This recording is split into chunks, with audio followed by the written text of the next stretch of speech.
She threatened to burn the house down as she left. Parents who have disowned or genuinely stopped loving your child, what happened? My parents disowned my oldest sister. She always struggled growing up more than us. She became a teen mom with a bad older dude, partied a lot, etc., but my parents helped her a lot. They do okay for themselves, but had a no co-signing rule for all 6 of my siblings, and they co-signed for her house so she could get a head start. She didn't pay the mortgage for almost 3 years before my mom got served in front of all the other nurses at her work. My parents worked tirelessly to try to work out deals where my sister and her family kept the house and got some leniency, but to no avail, because my sister never showed up for court dates. During this time, she paid $12,000 for IVF and got pregnant with her 5th kid. When my mom demanded some of the money back, she accused my dad and my brother of beating her sons when my parents took them to Disney World. He didn't, and said she'd file a police report if he asked for money again. They kept asking, cause it wasn't true. She awkwardly joined us for Christmas, and punched my brother in the face during the meal for humiliating her oldest son by asking him if he wanted to work at my brother's company for good pay. Her oldest son is in and out of jail, and my brother was trying to help him after his release, but her son said he didn't want a job and got mad. She then called the cops and told them the same brother had illegal guns in his truck, and they came on Christmas night and searched his truck. No guns found. Needless to say, she is not welcome anywhere near any of us, and my mom still cries about it, but refuses to talk to her again. I was a kid and my sister was much older when my parents were finally done with her. From my recollection, she went through the cycle of making one stupid decision after another, even when they would tell her and show her why she shouldn't make that decision. Dropped out of college, they were paying for, and used the tuition money she was refunded to buy a Firebird, then quit her job. Let car run out of oil, kept driving it until the engine seized up. Parents bailed her out again, buying her what they could afford on one salary, a decent, used station wagon. Only catch, she'd take the job my dad called in favors for. Parents come home one day to find strange car in driveway, a Sunbird. It was old and rusty, but it was a 1-to-1 trade my sister managed to swing on the station wagon. Lo and behold, old and rusty car breaks down almost immediately and she simply stops showing up to work, gets fired. Moves out with no car and no job, accusing parents of controlling her life. Moves back in 3 months later. Upset that I have moved into her old bedroom, which is bigger, demands to be moved back into the bigger bedroom. Parents say no, she threatens to move out. She goes on a semi-hunger strike about the bedroom. Turns out she was shoplifting and stockpiling candy to eat so she wouldn't have to eat with the rest of the family. During this time, dates a number of less than stellar boyfriends, including a guy who is 30 years older, but drives a Porsche, a guy who had been convicted of sexual abuse, and another guy who generally creeps everyone out by jumping the fence and just standing in the backyard at all hours of the night. Eventually, she is told to pay rent, go to college, or move out. She chooses to move out, and is gone by the end of the week. I clearly remember her threatening to burn the house down as she left. 2 months later, she asks to move back in because her roommate and best friend kicked her out. Parents say no, she's on her own unless she wants to go to college or get a job and keep it. Car breaks down again, for good, and calls and asks parents if they can buy a new one for her. Not new as in new to her. New as in brand new model year. My parents' newest car was 15 years old at the time. They say no, and not to call again. There were a whole raft of other things too, including forgetting to pick up her grandmother from doctor's appointments, generally loathing the existence of the rest of her family. And, then, ironically, deriding the family as rednecks when she finally managed to hook a guy who was a small business owner and actually had some money. Anywho, it's been about 20 years since I've spoken to her, and, from the stuff I hear now and again through the pipeline, I'm better for it. I do expect her to come calling when my parents pass and she finds out I'm the sole heir. My ex-wife disowned my son. We both married young when I was in the military, high school sweethearts. She became pregnant 6 months into our marriage. I don't think she connected with him at all after he was born. The most she did with him was Instagram photo shoots where she painted herself as #1 mommy. When he turned 3, I left the military. A year after that, she ran for the hills. I remember it like it was yesterday. I sat down with her at a local restaurant to talk divorce plans. We split all of our financials and material items down the middle. We finally got to custody for my kiddo, something I dreaded to discuss because fathers never gain custody in my area, and she tells me I want absolutely no responsibility. I was taken back and I asked if she was sure. She was. That one sentence hurt me more than anything else that happened during that time. My biological father wanted nothing to do with me, and now I was seeing it happen with my own child but with his mother. I received full custody and she married within a year afterwards. She had another child too. Her parents try their best to be a part of his life, but she still does her best to avoid him. He's 7 now and used to it, but I know it weighs heavily on him. It sucks, but it's life, I guess. Not my kid, but my sister I raised for several years. I was a senior in high school when my parents had my sister, completely unexpected. They were 58 and 55. I never really got to know her much as I went away to college when she was 5 months old, and was in the Air Force by the time she was 1.5. I saw her twice on leave, and got pics, but the way life was working out we never really got time together. Fast forward, our dad dies when she is 2, and our stepmother is raising her. She was a terrible parent, like the kind that saw one of her kids run away at 16 to halfway across the country, another run away at 15 and get married, and one that is just a loon who spent his life bouncing around whatever hot MLM program was out there as a career. She also convinced my dad to send me to a Pray Away the Gay camp in TN. When I was 15. So when my sister was 11 and begging for help, I took leave and went to her. Surprisingly, our stepmonster was happy to get attorneys to draw up the paperwork for me to become my sister's guardian, and even pay for it. So I'm raising my sister and things are okay until she is about 14. Then I caught her doing these videos online talking dirty, trying to get guys to jerk off. So that was a mess of trying to get those down and suing the people that hired her to do them. Ran away for a week, hiding out at a friend's house, found her when she was caught shoplifting. ABD charge at 14, trying to steal the phone of a boy she was dating to say if he was talking to other girls. It happened on base and I managed to talk it out of being a bigger thing. A second B&E charge with friends breaking into the NCO club to try to steal beer.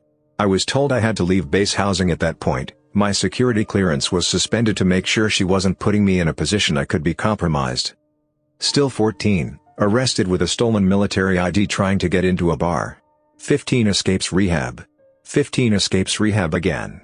16 things seem good and she is taking school seriously.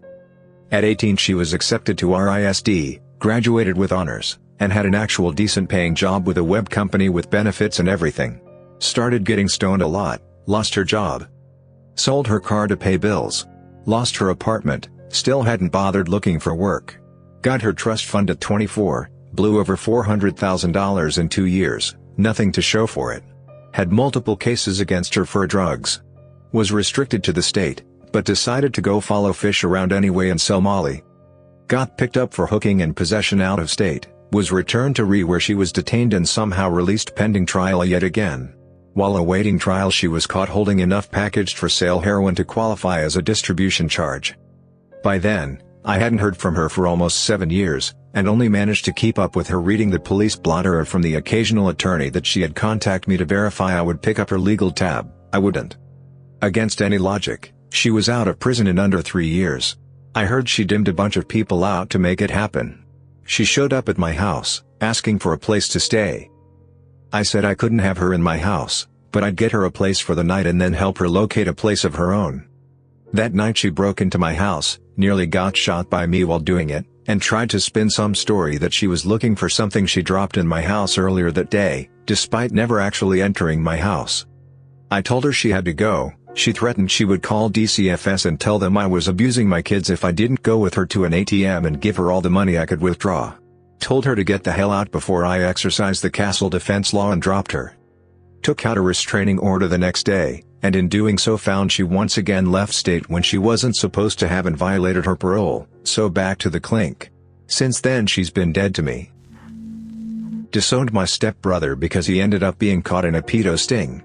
He was caught in a giant sting, and was charged for having kiddie porn as well as breaking into teen girls' emails to find lewd pictures, to blackmail them into having sex with him. He was 21 when he was caught.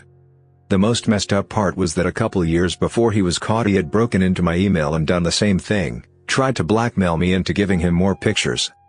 I was able to get him to keep his mouth shut because the pictures he found of me were from me when I was 15, and I threatened to go to the cops to charge him with child pornography. That shut him up real quick, Probably because he knew they'd find whatever else he was hiding. I wish I had gone to the cops, because maybe I could have prevented him from harming those other girls. But I honestly had no idea about the extent of it. I thought he was just being a supreme creep to me personally. The SWAT team ended up raiding our house, waking up my dad with guns in his face and forcing him to sit outside in his boxers while they searched. My brother is serving 18 years. He tried to send me a few letters, with some BS apology. I told him to leave me the hell alone and haven't talked to him since. My family disowned me because I disowned my mother. I was sexually groomed, abused and tortured by her husband for years, and when I finally told her, she not only didn't believe me, but stayed married to him for 7 years. I had to move out at 16 to get away from how I was being treated. Then when I finally began speaking to others, she started to cover her butt with her social circle by telling them that I seduced her husband. I cut her off for years, and didn't ever want to see her again, but my family bullied me to just get over it and have a relationship with my mother, and that I was hurting her. Even my sister, who knew what happened, knew I stayed for so long to protect her, fell into a trap of my mother whining to everyone around her and painting me as a liar. About 4 years ago, she was very suddenly diagnosed with advanced cancer and didn't have much time. I was moving out of my home state and everyone told me I needed to see her before I left, that I needed to be there, but I didn't want to. In the end, everyone turned their back on me. They were so mad I wouldn't just forget my trauma just to say goodbye to someone I hadn't loved for a long time, and rightly so. My mother and her sister were both adopted into a great family. Recently, my grandfather fell ill and we were told to prepare to say goodbye. So the family gathered. My grandmother has had a hard time with her memory since she had a brain hemorrhage, but she welcomed my aunt into her home during this tough time. Whilst my grandfather was in his final week, Wendy, aunt, took my grandmother's ATM card and proceeded to spend well over $1,000 on herself and get herself a motel room. She also attempted to steal their car. When my uncles found out, she basically disappeared into the wind. After my grandfather passed and his funeral was all sorted, my grandmother went to an attorney to write Wendy out of any inheritance she would get from their estate when she passes. She didn't press any formal charges, because the whole process would have been lengthy and more painful for her. She didn't need the extra stress. I'm pretty sure one of my uncles also threatened Wendy to make sure she stayed away from my grandmother from now on too. I wouldn't say I've disowned or stopped loving my son, but it's real tough to find love for him. He's almost 14, next month, and he's currently out of our home at a treatment facility. He's averaged 2 arrests a year for the last 2 years, and he's attacked my wife several times, our daughters several times, and the neighborhood kids several times. He's run away from school, run away from home, and tried to push me off the roof of our house, after threatening to jump off and hurt himself. We have become that family in our town where the police are called to our home on a semi-regular basis. He's been getting more violent as he gets older, not to mention bigger and stronger, and I honestly don't see an end in sight. The key fact I'm leaving out is that he's been diagnosed as high-functioning autistic and is also bipolar. That's like putting walls around a tornado and expecting it to stay inside the walls. A lot of what has occurred he had little control over because of the way his mind is, where he's constantly at war with himself, structure versus chaos, and my wife and I have tried desperately to give him the best life we can, while keeping ourselves and our daughters safe, but I'm tired. It's been 8.5 years we've been going through this with him, and I've been ready to throw in the towel on him for a while. But my wife refuses to let him go, so we wake up every morning trying to give him the best life for him and our girls. I've disowned one of my siblings, still have 5 other siblings. My sister is just a horrible person. She's the youngest of the 7, and she's been rotten since she was a teenager. She is much younger than the rest of us, so while the other 6 grew up together, she was almost like an only child. She treats everybody in her life like they're here to serve her needs. Some of the things she's put our mother through are truly horrible. I wouldn't care if she disappeared forever. I am not sure if this counts. I didn't disown him, but I went through a dissociative episode after some really intense trauma, and I honestly couldn't feel any attachment and parental love that I had for my son. I tried not to show it, and behave as normally as possible because he was a child at the time and couldn't possibly understand what I was going through. It was pretty disturbing to not be able to feel any sense of bond with him. I eventually got better, but I definitely did not feel what I or most people would call love for him. My mother was disowned by her parents for her interracial relationship. We are from the South, Arkansas. There are parts of this that are weird too.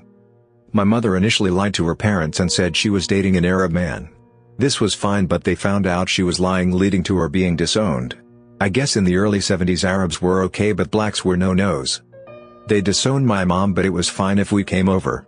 My older sister was close with them, but me and my younger sister always felt weird going over there. They adored my older sister though, and she stayed over and went on vacation with them among other things. I remember asking my grandfather why he didn't like my mother when I was about 8 or 9 years old at a cousin's birthday party. He just walked away. These same people who essentially pushed her out of their lives were the same ones she took care of and comforted in their darkest times. She sort of went back to them and they didn't push her away for what I am assuming is they knew the end was near and they were trying to right their wrongs. I have no idea, just an assumption. She was there with them until their ends though. My mom might not be perfect, but damn, that made me look at her in a completely different light. I have 4 grown children. One of my children, I'll call her Amber, has mental health problems. I would say that her behavior makes it very difficult to love her. Her siblings want nothing to do with her. But Amber thinks she is perfectly sane and everyone else in the family is crazy and evil. She also thinks she is superior to us all and will one day be rich and famous. She is currently on welfare. No one else in the family has ever been on welfare. The other day she came over to our house. She sat down and spent about 30 minutes telling us that we had starved and abused her when she was a child. Not true. That we are horrible people. She claims that her father sexually abused her. Not true. She told me, I'm her mother, that I am a pedophile because I blew a kiss to my 3-year-old grandchild. Amber has 3 children and claims we have sexually abused them. Not true. We love these 3 girls very much, but currently Amber will not let us see them and is probably telling them bad things about us. It is heartbreaking. After Amber had yelled at us for a while, she told us that if we don't confess to the abuse we have done, then we can have no contact with her or her children. On her way out she grabbed a bottle of our scotch and said it was not fair that we had a bunch of expensive scotch when she didn't. My husband collects different types of scotch and drinks it very moderately. She took the scotch. During this visit we noticed that Amber has lost a lot of weight and looks almost anorexic. Amber also accused her husband of being a pedophile, and forced him to confessing to having thoughts of pedophilia. Because Amber is involved with social services, they found out about Amber's accusations and her husband was unable to be alone with his kids for about a year, until he convinced them he was not a pedophile. Amber has been hospitalized once for mental problems, but never got diagnosed. Her children were put in a foster home for 3 months because she was physically attacking her husband, hitting, scratching, etc. in front of the kids. We were able to get the kids back, but it took a $5,000 legal bill in 3 months. There is so much more craziness. She has currently started having a relationship with a man who lives near her. By the way, her husband is still with her. Apparently the man from down the street is also staying with them and the kids. We are just praying she is using birth control. She seems to get especially crazy after having a baby, though her youngest is currently 2. She also asserts that both my husband and I were sexually abused by our fathers. Not true. She claims there is a family curse. She seems to really believe this. She sent us a text message last night reiterating the no contact unless we confess. At this point we are quite relieved that she wants no contact. Her disgusting accusations have cast a pall over our love for her, and even our love for her children. We feel we need to withdraw from her family completely to avoid any more pain. But we would be there to help our grandkids in a heartbeat if there was an opportunity. My older brother is the disowned child. He has been a petty crook as long as I could remember, into hard drugs since his pre-teens, and pretty much a full-blown sociopath. He treated every girl in his life like meat. I remember him as a teenager calling his girlfriend a slut because she didn't want to blow him. When he knocked some chick up years later, he had a daughter. And one of the first things out of his mouth in the hospital after her birth was she's gonna grow up to be a whore like her mom. Let's just say the child is better off not having him as a father figure. She's been adopted since then and is living a happy childhood last time I checked. He treated my parents like trash. He would be in and out of jail and they would take him in whenever he was out. Then he'd find a job, lose it, and go back to jail. Rinse and repeat. He would get in physical fights with my mom, dad, me. He'd kick our dogs, cats, etc. We'd have to get new drywall to replace the holes he punched through those walls. He'd have freakouts and smash things all around the house. Living with him was a nightmare. The last straw was him walking out on his kid and her mother, and starting a gang fight at our house over a drug deal gone wrong. Things got really violent and I'm pretty sure weapons were involved. He left the house, and on that very same night, he came back because he needed a place to stay. When my dad said no, he started fighting my dad. I stepped in at that point and almost beat the hell out of him. No one messes with my dad, no one. It ended with my dad having to hold me down to stop me from killing him, and my brother walking away down the street yelling obscenities. Haven't seen him since. This was 6 years ago. At this point, he's either in jail or dead.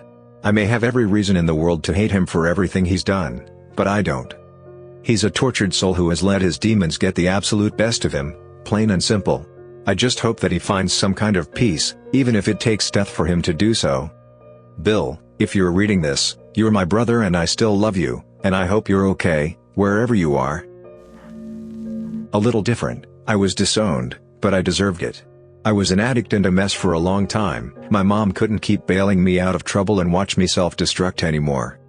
I wasn't living at home. She came to see me one last time to tell me she was done, not to contact her. She would no longer have anything to do with me. She was in pieces. I can't imagine how hard it must have been for her. But it was the best thing she ever did for me. Once she cut me off, my rock bottom came hard and fast. After a little while of living on the streets and my addiction consuming me, I made my way to a detox center, got a few days clean under my belt and never looked back. That was almost 15 years ago. After I was clean a little while, I contacted my mom, and little by little we built a relationship again, and now we're really close. I am forever grateful to my mom for letting me fall and letting me back into her life.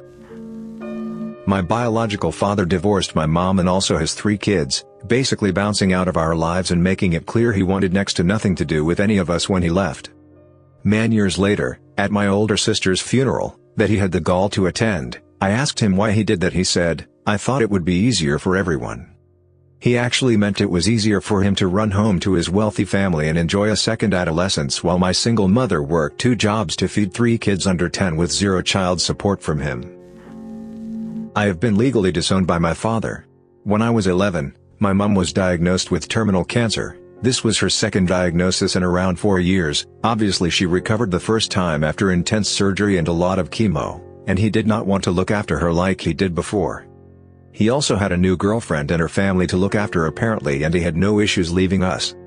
When my mom passed away when I was 14, my brother, grandmother, him and I met up to discuss who I was going to live with. The plan was my brother and his family. Father was never considered, and he showed up and declared that he was in the process of going to court to legally emancipate himself from me. He went out of his way to legally declare that I was no longer his child. Just so that my brother, 22-year-old with a wife and 2 young children already struggling on 1 paycheck, couldn't seek child support. Needless to say, it stung, coming only days after my mother's funeral. As Jehovah's Witnesses, my parents disowned my siblings and I several times since I was in my late teens. One of the Jehovah rules is that you do not associate with others who know the truth but refuse to follow it, including family, and parents are encouraged to disown any children who have left the religion. The first time was when I was 19. It upset me, I was heartbroken, and eventually they changed their minds only to do it again a couple years later, and so on, until I stopped caring and no longer attempt to be a part of their lives at all. Not a parent, but my parents stopped loving me the moment I was disfellowshipped as a Jehovah Witness, and I was promptly kicked out. I knew nothing of how to live on my own at the time, but I had a decent job and survived. My brother stopped associating with them 2 years later and lives with me, and they since moved away, 1,500 miles away to be exact. It's easier to tell people I am orphan or that I do not have parents, cause it's hard to explain how they would stop loving or want to associate with their own son over some stupid cult rules. My father said my mother's issue was she had too many children and it gave her some kind of brain fever, much like a dog that loses its mind after having too many puppies. My mother said my father felt trapped by me. He was planning to leave when it was just my 2 older brother, and then my mother got pregnant with me and he felt obligated to stay. Now that I'm an adult with 2 kids myself, I think I realized that both of my parents are just extremely mentally ill and incapable of loving anyone, including themselves. Thanks for listening to Radio TTS. Hit the subscribe button and leave a like if you enjoyed the video. Share your own stories in the comments below. Have you ever disowned someone? Or have you been disowned?